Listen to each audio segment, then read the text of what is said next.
इस वीडियो में आप सीखेंगे 1 से लेकर 1.5 साल के बच्चे के लिए कुर्ता पिजामे की कटिंग एंड स्टिचिंग। 1 से लेकर 1.5 वर्ष के बच्चे के लिए 1.5 मीटर फैब्रिक इनफ होता है। तो यहाँ पर मैंने 2 मीटर कपड़ा लिया था और इसमें से 3 पिजामे और एक कुर्ता निकल गया है, यानी कि 1.5 मीटर कपड़े से आपका कुर्ता पिजामा हो जाएगा। तो चलिए स्टार्ट करेंगे। सबसे पहले कुर्ते की कटिंग करेंगे। तो यहाँ पर लंबाई ली है मैंने 19.5 इंच और इस कपड़े की चौड़ाई ली है 16 इंच। 2 पार्ट लिए हैं इसी तरीके से हमने। तो निकाल करके जो बैक वाला पार्ट है ना, उसे आधा इंच आप बढ़ा लीजिए। ऊपर की साइड मैंने उसे आधा इंच बढ़ाया है। तो अब यहाँ पर सबसे पहले तीरे का निशान लगाएंगे। तो तीरा यहाँ पर लेंगे 5 इंच। उसके बाद यहाँ से आर्मोल का निशान लगाएंगे। तो आर्मोल यहाँ पर लेंगे 4.5 इंच। तो बैक पार्ट का आधा इंच छोड़ते हुए अपने निशान लगाना है 4.5 इंच पर। निशान को इस तरीके से सीधा कर लेंगे। अब यहाँ से चेस्ट का निशान लगाएंगे। तो चेस्ट यहाँ पर 6.5 इंच रख रही हूँ। तो यहाँ पर 6.5 इंच पर निशान लगाएंगे। अब शोल्डर से कमर की दूरी लेंगे 8 इंच और हिप की लेंगे 12.5 इंच। अब यहाँ पे कमर वाले मार्क पर कमर का निशान लगाएंगे। 6 इंच कमर का निशान लगाएंगे और 6.5 इंच हिप का निशान लगाएंगे। निशान को सीधा कर लेते हैं और इस तरीके से आपस में इनको मिला लेते हैं। इस तरीके से आप चाहे तो ये निशान सीधा भी रख सकते हैं, 6.5 भी रख सकते हैं, और या फिर हल्का इस तरीके से शेप भी दे सकते हैं, जो कि अच्छा लगता है। और नीचे से इस तरीके से आपको लाइन सीधी करनी है हिप वाली लाइन से, जो कि चाक फोल्ड होगा। अब यहाँ पर इस तरीके से आर्मोल की गोलाई दे देते हैं। उसके बाद यहाँ पर गले की चौड़ाई रखेंगे 2.5 इंच और लंबाई रखेंगे 2 इंच। ये फ्रंट का गला है और इसको भी हम गोल रखेंगे इस तरीके से। और पीछे वाले पार्ट में इस तरीके से हल्का शेप दे देंगे आधे इंच के करीब, जो हमने एक्स्ट्रा लिया था उसी में। अब यहाँ पर नीचे से एक्स्ट्रा जो है ना, इसे मतलब फोल्ड करेंगे हम, कटिंग कर लेते हैं इस तरीके से। पहले बैक वाला पार्ट किया और यहाँ पर हमने थोड़ा शोल्डर भी इस तरीके से झुकाएंगे आधा इंच दोनों शोल्डर को, और इसे इस तरीके से कट कर लेंगे। अब बैक वाले पार्ट को हटा लेंगे और फ्रंट वाले पार्ट की जो है नेक की कटिंग करेंगे।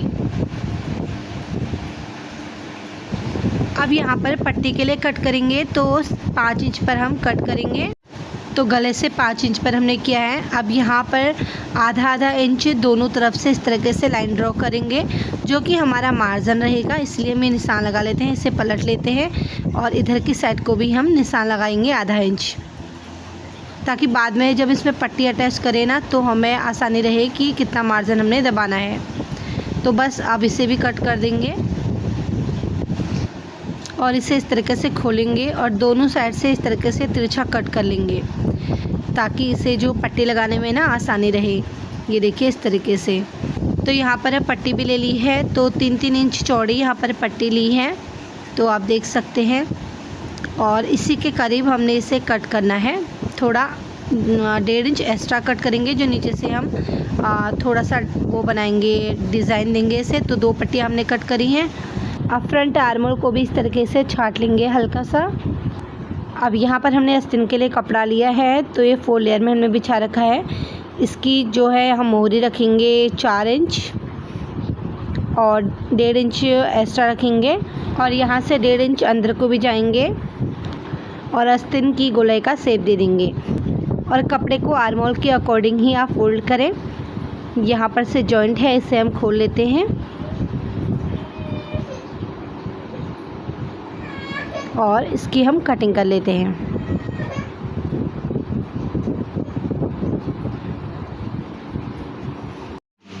और हल्का सा फ्रंट आर्मोल की भी छटाई कर लेते हैं। तो चलिए अब पिजामे की कटिंग कर लेते हैं। तो कपड़े को इस तरीके से मैं खोल लूँगी। पहले मैं आपको दिखा देती हूँ कि इसकी लंबाई और चौड़ाई कितनी है।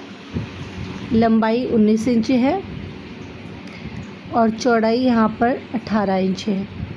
इसको इस तरीके से फोल्ड करेंगे, लंबाई की साइड फोल्ड करना है। अब सबसे पहले हम यहाँ पर ऊपर से लेंगे 1.5 इंच का मार्जिन, जो कि इलास्टिक के लिए रहेगा।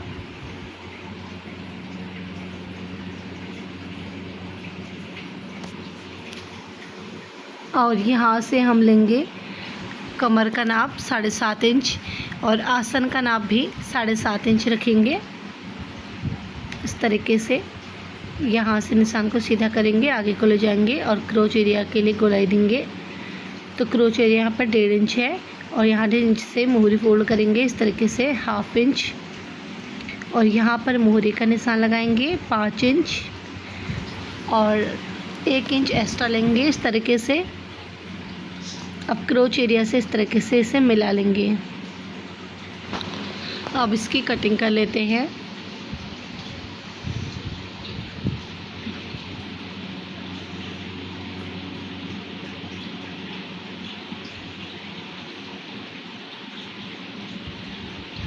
तो इसे खोल लेते हैं। ऊपर की साइड में हमारा जॉइंट आया है, उसे भी हम अलग कर लेंगे। तो इसे सिलना कैसे है देखिए, पहले दोनों क्रोच एरिया को आप स्टिच करोगे, यहाँ से भी और यहाँ से भी। उसके बाद ऊपर से नेफा को फोल्ड करेंगे और फिर आसन वाली दोनों साइड से खोल करके स्टिच करेंगे और नीचे से हम इसे भी फोल्ड कर देंगे, मोहरी को भी। तो यहाँ पर देखिए नीचे से मोहरी भी फोल्ड कर दी है, आसन को भी जॉइंट कर दिया है और इस पर इलास्टिक भी लगा दिया है। तो हमारा जो पिजामा तो रेडी हो चुका है। इस तरीके से आप बना सकते हैं। तो चलिए कुर्ते की भी स्टिचिंग कर लेते हैं। तो ये पट्टी को दोनों साइड से आधा इंच फोल्ड किया है मैंने, तो 2 इंच ये तैयार रहेगी। तो इस तरीके से आपने कर लेना है इसे। अब हम इसको इस तरीके से रखेंगे, जितना हमने मार्जिन लिया है पट्टी को उसके ऊपर से हम इस तरीके से रखेंगे और स्टिच कर लेंगे। दोनों पट्टी को हमने इसी तरीके से स्टिच करना है।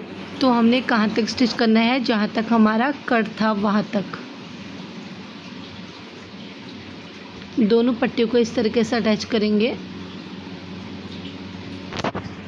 अब नीचे वाली पट्टी को कट कर लेंगे और ऊपर वाली पट्टी को, जो अंदर का सब अंदर पार्ट है, उसको हम कट करेंगे और इस तरीके से शेप देंगे, इसे वी शेप।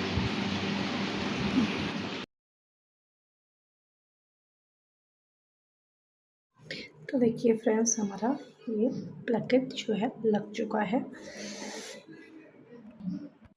अब इसके बाद हम इसके शोल्डर जोड़ेंगे। तो दोनों उल्टी साइड अंदर रहे इस तरीके से और बराबर से रखते हुए हम स्टिच कर देंगे शोल्डर को। तो हमने स्टिच कर लिया है। इसके बाद हम साइड की फिटिंग लगाएंगे, दोनों को बराबर से रखनी है और हिप तक हमने यहाँ पर सिलाई को टाका मारना है। तो चलिए देखिए सिलाई कर लेते हैं। तो पहले ऊपर से भी अपने टाके मारना है ताकि खुले ना, और यहाँ पर हिप पॉइंट पर आकर फिर से टाकी मारना है और उसके बाद आगे को कट करेंगे और इसके चाक को फोल्ड करेंगे इस तरीके से। अब इस तरीके से फोल्ड किया, यहाँ पर आधा इंच ऊपर को आएंगे और यहाँ पर इस तरीके से कपड़े को घुमाएंगे। इसे भी सेम इसी तरीके से फोल्ड करना है और टाँकी लगाने हैं 2-3 ताकि स्टिच खुले ना। इसके बाद नीचे की तरफ को स्टिच करेंगे। सेम इसी तरीके से दूसरे साइड से भी करना है और नीचे से भी हम इसे फोल्ड कर देंगे जितना भी आपने मार्जिन लिया हो। तो यहाँ पर देखिए नीचे भी इस तरीके से आपने फोल्ड करना है। तो ये हमने स्टिच कर दिया है। इसके बाद आस्तीन की स्टिचिंग करेंगे। जो मार्किंग करी है उस पर हम स्टिच करेंगे और आगे की साइड से भी फोल्ड कर लेंगे। दोनों आस्तीन को अलग अलग करते हुए हम स्टिच कर लेंगे। कुर्ते को ले लेंगे और आस्तीन को लेंगे, दोनों उल्टी साइड को इस तरीके से अंदर रखते हुए पूरे राउंड में स्टिचिंग कर लेंगे। देखिए इस तरीके से खींचेंगे और पूरे राउंड में स्टिच कर देंगे। तो चलिए स्टिचिंग कर लेते हैं। स्टिचिंग दोनों आस्तीन पर इसी तरीके से करनी है। आप चाहें तो खुले आस्तीन भी लगा सकते हैं, वो नेक्स्ट वीडियो में आपको बताऊंगी कि कैसे लगता है। तो बराबर से कपड़े को पकड़ते हुए आपने स्टिचिंग करनी है।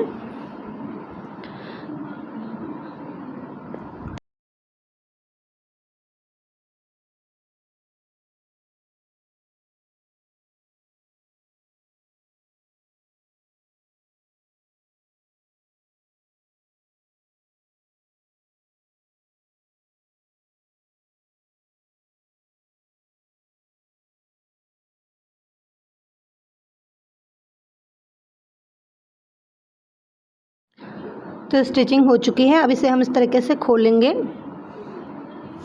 दोनों साइड से इसी तरीके से आपने आस्तीन को बनाना है।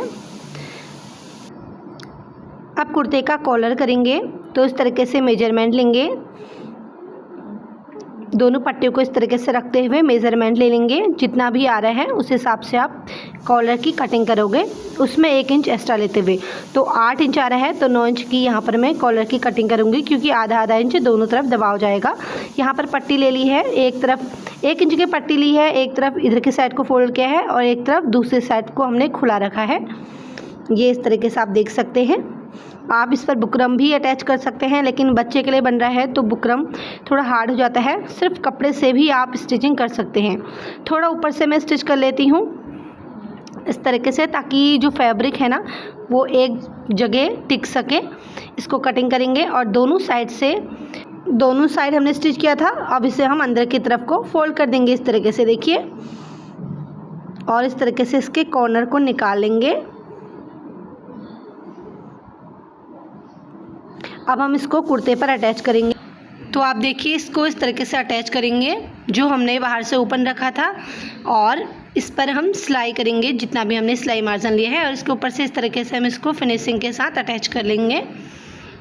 तो बिल्कुल कॉलर वाला लुक आएगा फ्रेंड्स। बस इसमें हमने बुकरम नहीं अटैच किया है। आप चाहे तो फ्यूजिंग पेपर भी अटैच कर सकते हैं, लेकिन ये गरम जो है कपड़ा है तो इसमें ज़रूरत नहीं है।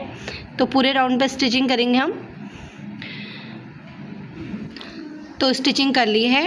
अब क्या करना है आप देखिए, इस तरीके से अब जो ऊपर वाला पार्ट है ना, इसको ऊपर इस तरीके से रखना है, और इस तरीके से जो हमने सिलाई करी है ना उसी के ऊपर से इसे रखना है और स्टिच कर देना है। बहुत ही सिंपल तरीके से, ये देखिए इस तरीके से।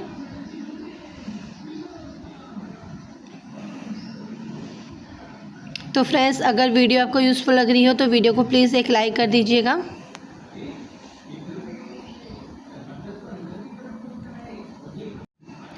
तो इस तरीके से पूरे कॉलर को हम फिनिश करेंगे। तो फ्रेंड्स, कॉलर लग चुका है। तो यहाँ पर हमारा कुर्ता पजामा रेडी हो चुका है। इस पर बटन लगेंगे। Thank you for